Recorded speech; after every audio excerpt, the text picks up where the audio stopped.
Mr. Chairman, thanks again. Let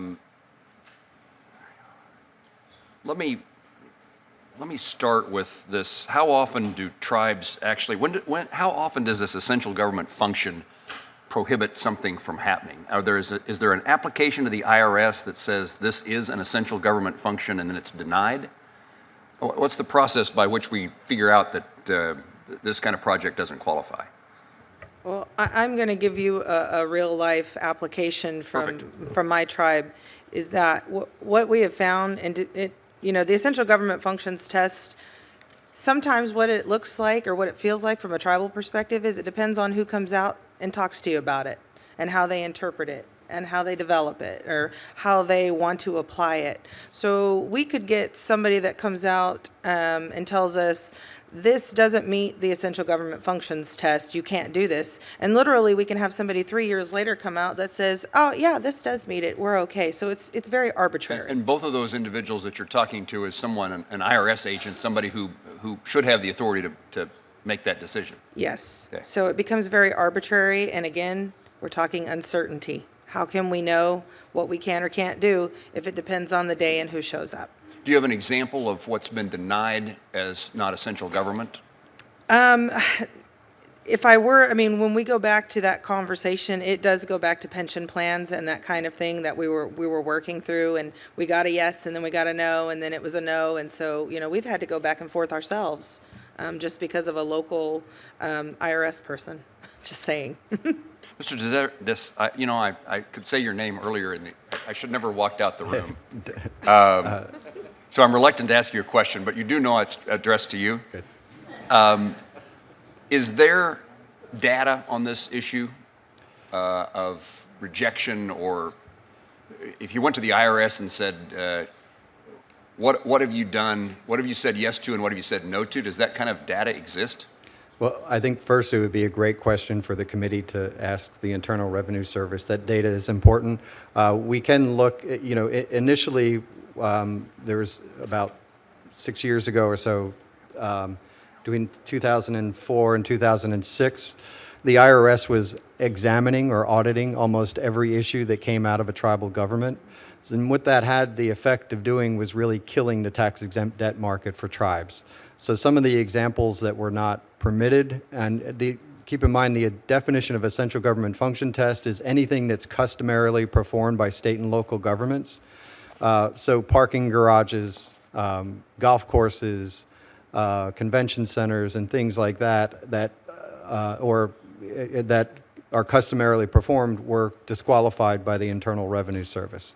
The other part of that is that lately, if you gather that data and you look at it now, tribes have been drawing on the tribal economic development bonds that were set aside in the Recovery Act at $2 billion.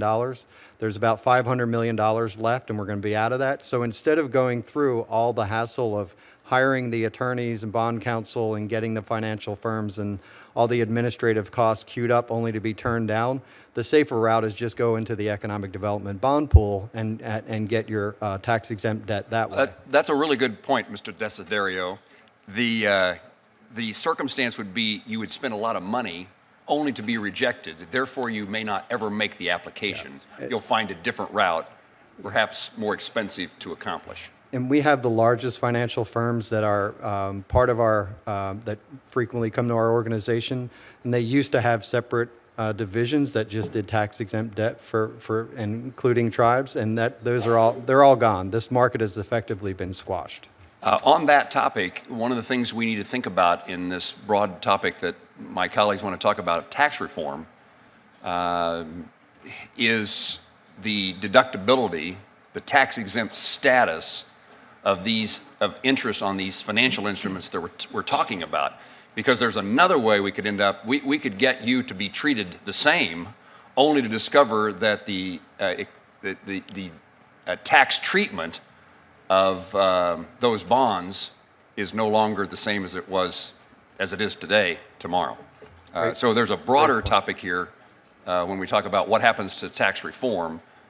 We may be able to end the issue of essential government benefits or programs only to be functions, only to see that it doesn't matter because the tax code has been altered how it treats governmental financing.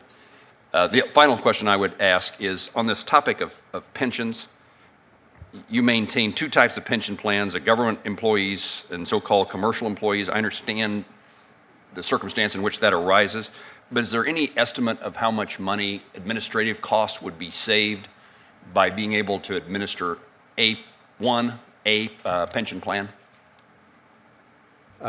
So we looked into this for joint tax, and our organization had combed through the 5,500s, the required ERISA compliance records of about 350 tribes that maintain the 401k or the commercial type plans. And so those are the same tribes, or a lot of the same tribes, who also have a government plan. So you can see how big it is to have that many are trying to do the right thing for their employees. And the administrative costs are one thing, but it's also costs the employee. If you're working in the tribal government and you go to work for a commercial entity or another entity within the tribe that might be perceived as commercial, you have to switch plans and go back and forth, and it doesn't really help the employer either.